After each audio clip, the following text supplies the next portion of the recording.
Social Cristiano, Madera de Guerrero. ¿Cabe el Partido Social Cristiano sin la continuación de la frase Madera de Guerrero?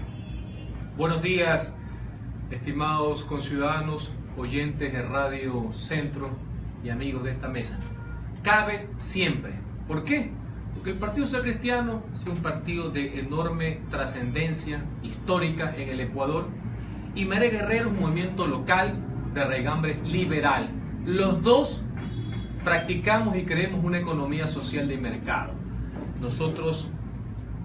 Nuestra filosofía gira en torno a una economía de progreso, sí, pero con profundas convicciones por lo social.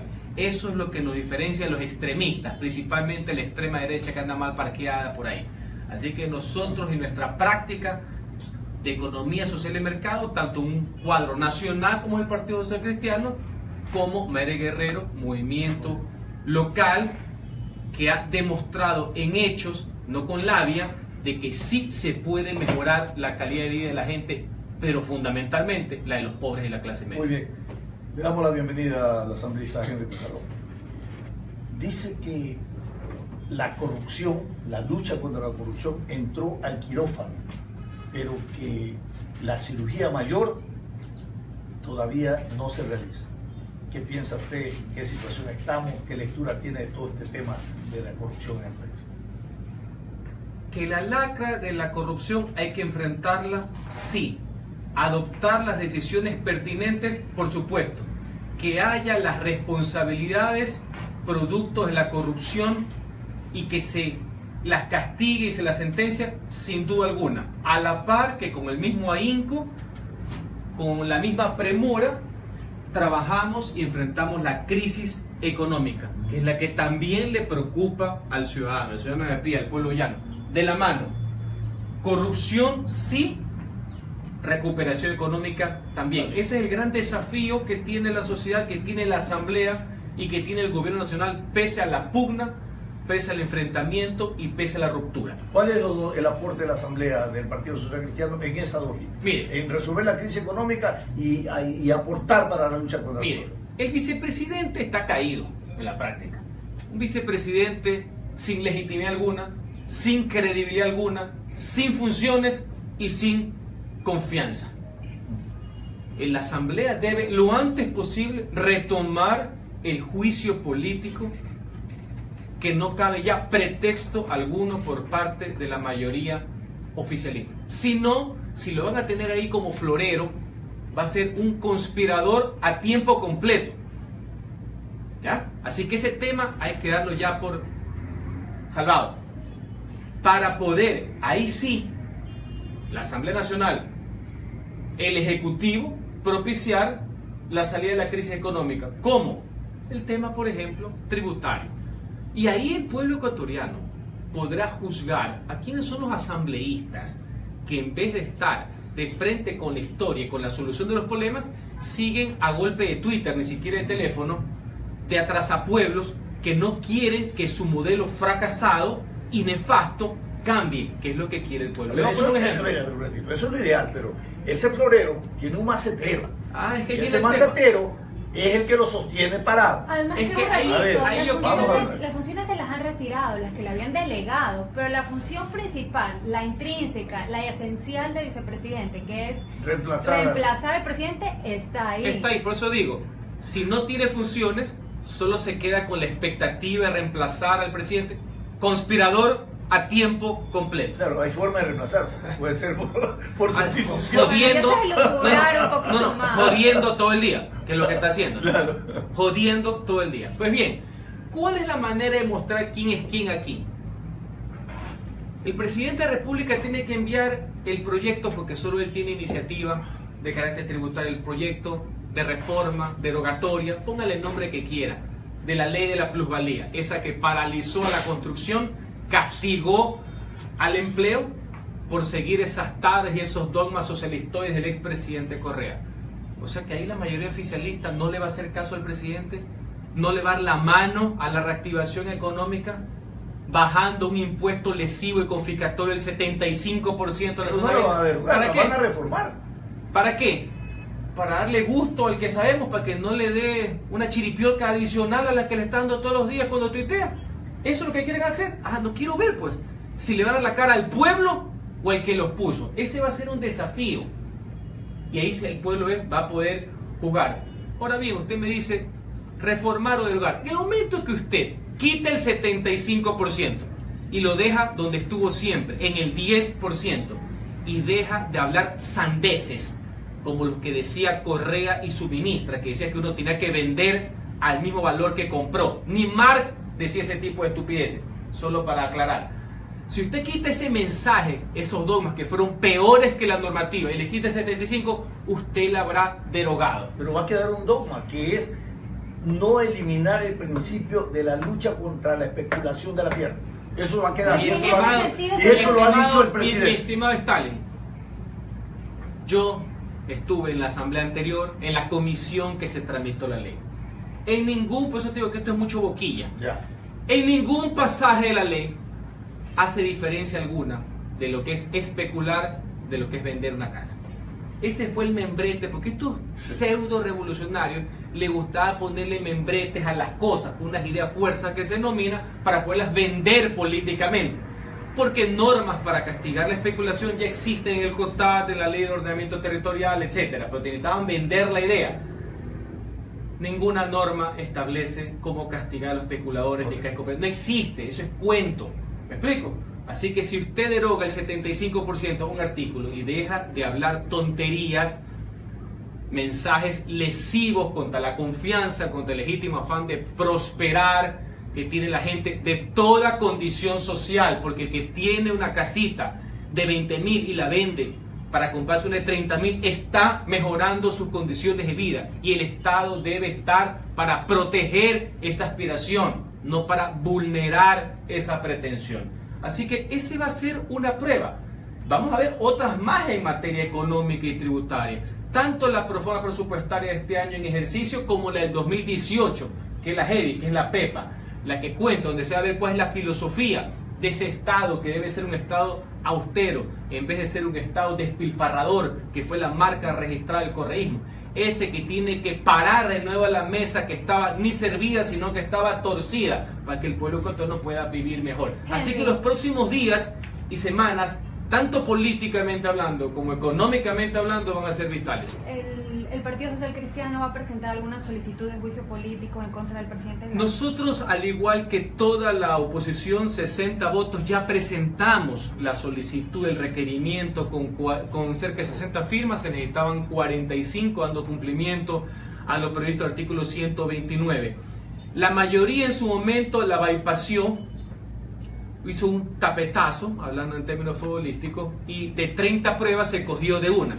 Pues ahorita asambleístas se firmaron. ¿Sí? Se necesitan 91 votos. Se necesitan para presentar, mi querida amiga, 45. 91 para juzgar, perdón, esa es otra cosa. Sí, Estamos hablando de iniciar, yo voy por partes. El proceso se llama inicio del proceso tendiente a un juicio. Para que haya juicio, se necesita una mayoría en la Comisión de Fiscalización, que es el tercer nivel o tercer paso. Y para censurar a un presidente o vicepresidente se necesita una mayoría calificada especial de 91 legisladores. Valga la aclaración, hay que ver pues quiénes le van a dar la espalda al pueblo y quiénes van a estar a golpe de Twitter. Ese es el problema de ellos. Yo tengo claro quién me eligió y a quién respondo. Pero lo importante, tanto en la vía política como en la vía penal, porque veo que también está yendo por ahí, me parece muy bien, todo confluye en votos. ¿Por qué?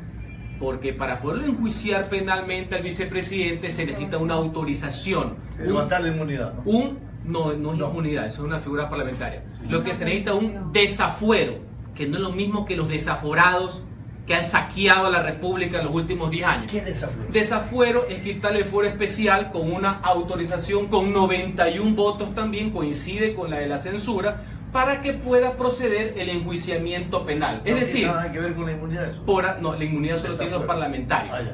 Los presidentes no tienen inmunidad. Él tiene un fuero especial de calificación para poder ser procesados penalmente. Es decir, tanto en la vía penal como en la vía política necesitas 91 votos. Uno para autorizar y otro para censurar. Pero en el juicio popular, mi querido amigo, ese señor está sentenciado. Eso es moral y ética. Eso ya, por si acaso, nadie, porque cuidado nos perdemos en leguleyadas y cuestiones, ¿no? Sí, ahí no hay nada que hacer. Su situación es insostenible. Si quiere seguir haciendo el papel de ridículo, haciendo como que maneja una camioneta para que él mismo sea un meme, lo peor que le puede pasar a un político no es que lo critiquen, no es equivocarse, sino hacer un papelón como el que está haciendo. Podrá quedarse los 3 años, 10 meses que le queda de periodo. Pero puede estar cómodo como conspirador, como usted ha dicho. A tiempo completo. Puede estar cómodo, pues. No sé, ese es su problema. Lo que yo debo buscar es que el pueblo ecuatoriano, no los políticos, estén bien, que estén mejor, que progresen. Esa es nuestra razón de ser. No preocuparme cómo está un ciudadano que está sin funciones, sin credibilidad y sin confianza. En este momento están en vacancia legislativa, ¿verdad? En receso de las funciones del plenario. Se comienzan el día lunes 14, aquí una semana. Ya, de hecho, estamos convocados el lunes a la comisión y el día martes estamos convocados a las 6 de la mañana al Parlamento ecuatoriano para trabajar. Típicos golpes de efecto, ¿no? Para distraer la atención, como cuando nos convocaron un domingo a censurar a un contralor que ya estaba caído en la práctica también. ¿De qué manera el diálogo nacional y todas las respuestas que han tenido partidos, movimientos sociales y sensibilidades políticas puede un poco crear la ruta para manejar una mayoría dentro del seno de la Asamblea Nacional? Mire, el diálogo, conceptualmente hablando, es positivo. Después de una década de descalificaciones, después de una década en que el caudillo creía tener la verdad absoluta, donde el autoritarismo se convirtió en política de Estado, que haya una convergencia entre autoridades, entre quien ejerce la presidencia de la República, que no es lo mismo que autoproclamarse jefe de todas las funciones de Estado, con distintos niveles de gobierno, con parlamentarios, reconociendo diferencias, tratando de encontrar coincidencias, siempre será positivo. Y retomo algo que venía escuchando cuando venía acá. Estos primeros días había un clima de distensión, que eso ayuda inclusive en materia de carácter económico, para que la seguridad jurídica, la confianza se retome, vuelva a revitalizarse el comercio, etc. Lastimosamente se ha vuelto a detener estos días por la falta de conceptualización en materia económica de fondo, más evidente este show y esta pugna política que no le conviene al Ecuador, peor a nivel internacional. Imagínense el hazmerreír que estamos dando con estas novelas. No, ¿quién va a invertir en este momento en el Ecuador? ¿El que lo tenía pensado? Si tuviera 2 dedos de frente, lo suspendiera. Absolutamente de acuerdo. Imagínense, un señor que desobedeciendo al presidente, que le envía cartas groseras, como dice el presidente, desleales por decirlo menos, viene y para emular al cuentero mayor hace un enlace ciudadano, que la SECOM ya lo desautorizó, en vez de explicar el enlace familiar que ejecutó la venganza más sui generis de la historia. Una venganza en donde todo el mundo cobra premio en vez de ser castigado. La venganza Odebrecht. Solo aquí en Ecuador puede pasar eso. Que le llamen a la fiesta inolvidable, como se llamaba la película de Peter Sellers, le llamen la venganza Odebrecht, donde todo el mundo sale sonriendo. Pero bueno, en todo caso, eso es positivo. Nosotros por eso acudimos al diálogo con el presidente sobre una agenda definida, materia de orden social. Fuimos con la doctora Cintia Viteri a tratar la problemática de las drogas, que es un problema acuciante, desesperante para el pueblo ecuatoriano, de todas condiciones sociales. Y hemos dado nuestras propuestas. Nosotros somos propositivos y ojalá que puedan tener feliz término. Hemos encontrado una recepción por parte del presidente de la República y de diversas autoridades. Otras no están de acuerdo. Pues para eso justamente se construye. No tiene nada que ver con cogobernar. No, pregunto. En absoluto. El pueblo ecuatoriano escogió al presidente de la República. Nosotros nos escogió para que legislemos, fiscalicemos y propongamos una alternativa. Nosotros somos una oposición democrática de ideas, no a las personas, que nos caracterizamos por ser duros en los conceptos, pero jamás bajos. Eso es lo que nos diferencia de los dos extremos, tanto la extrema izquierda como la extrema derecha también. Esa es la gran diferencia, porque aquí también hay que poner las cosas como son. Así que en esa línea, tanto en materia de drogas, en materia de carácter social. ¿Y ustedes en qué línea están, si no están en la derecha ni en la izquierda? Mire, las etiquetas a mí me dejaron de preocupar hace bastante tiempo. Yo soy bastante pragmático en ese sentido. Lo dije al principio de la entrevista. El progreso y libertad para nosotros no es un eslogan, es una convicción de vida. Economía social de mercado. Todas nuestras proclamas y nuestras prácticas van enfocadas a un desarrollo económico, sí, pero con conciencia social, y lo más importante, lo practicamos. Y en lo legislativo también. Eso no diferencia de los extremos. Nosotros somos un liberalismo moderno, de centro derecha, pero con conciencia social. Miren que lo he repetido varias veces y estamos grabando para que escuchen los extremistas que andan mal parqueados por ahí. ¿Quiénes? Ahí la gente lo tiene claramente identificado. Por los hechos los conoceréis. Liberalismo de centro es como una concepción de derecha. Qué bien, muy bien definido. Y en realidad es lo que el presidente Moreno está predicando, el diálogo, el consenso, que es una característica intrínseca de las actitudes de centro. La cordialidad cívica es un baluarte liberal de las democracias modernas. Cuidado, llegamos al hueveo cívico, que es otra cosa, ¿no? Son dos conceptos totalmente distintos. Hay que avanzar, me parece muy bien, estamos en un tema, pero cuidado, ¿no? Cuidado que el tema de fondo es lo económico, ¿no? No se puede engañar, y peor al estómago. Así que vamos con las soluciones de fondo mientras vamos combatiendo también la corrupción, porque el pueblo no va a perdonar ningún tipo de devaneo, ¿me explico?, que ponga en riesgo su futuro, el futuro de sus hijos. Mira, Riucci decía algo muy importante. Este tema de la corrupción, ¿cómo conspira profundamente a la resolución del problema económico? Porque esto no es un problema solamente de aprobar leyes o reformar, es un problema de factor confianza, de seguridad institucional y también jurídica. Considero que y este no es el momento. No se pueden hacer las dos cosas juntas. Quizás sí se puede reestructurar, reformar ciertas cosas, pero ya salir a vender la idea de Ecuador afuera, pienso que hay que suspenderla, porque en este momento nadie va ni a traer capitales, ni van a invertir, ni van a hacer los grandes negocios, porque hay una inestabilidad jurídica en la máximo de su esplendor. O sea, una pugna de poderes terrible. No se sabe lo que va a pasar.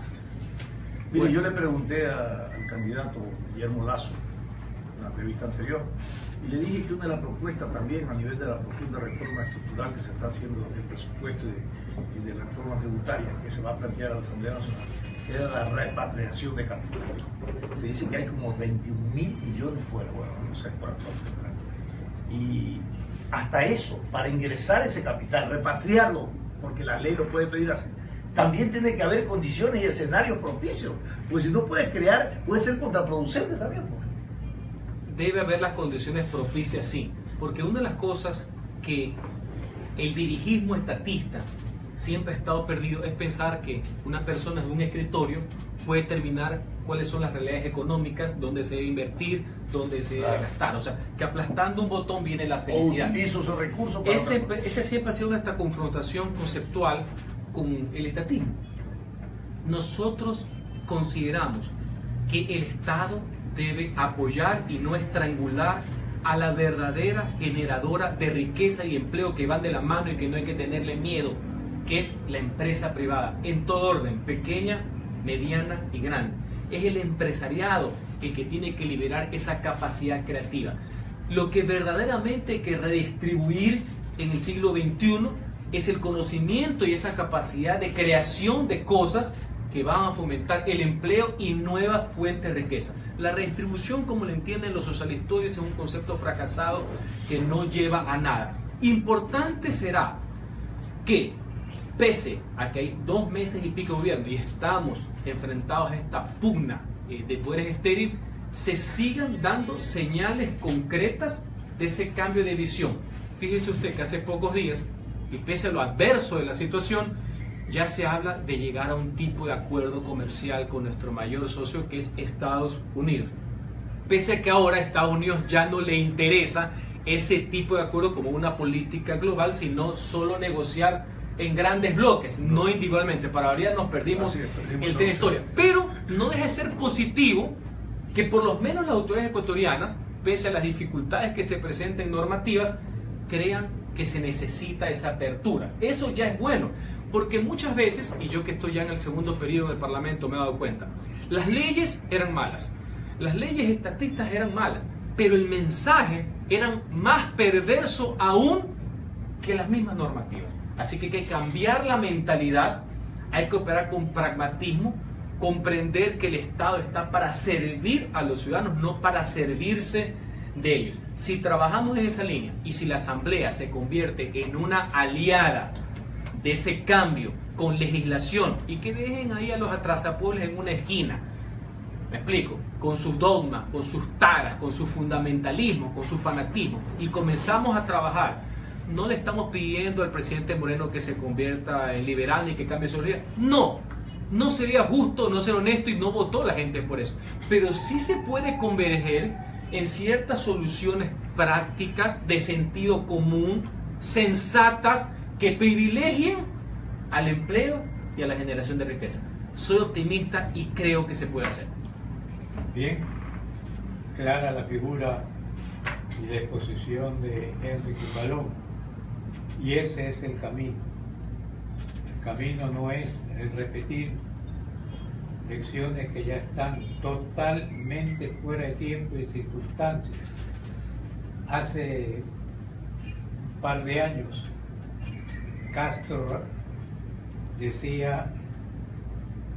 Fidel Castro decía que América ha perdido mucho en una polémica desactualizada con la historia, y que él era uno de los responsables. Entonces, cuando ya un patriarca como Fidel Castro dice eso, todos los demás argumentos quedan prácticamente deshechos. Se ha perdido mucho tiempo en América Latina hablando de la teoría marxista, si era mejor que la derecha, etc. Hay la práctica que nos lleva a la grandeza o nos lleva a la ruina. Vamos a ver si eso lo aceptamos aquí en el Ecuador.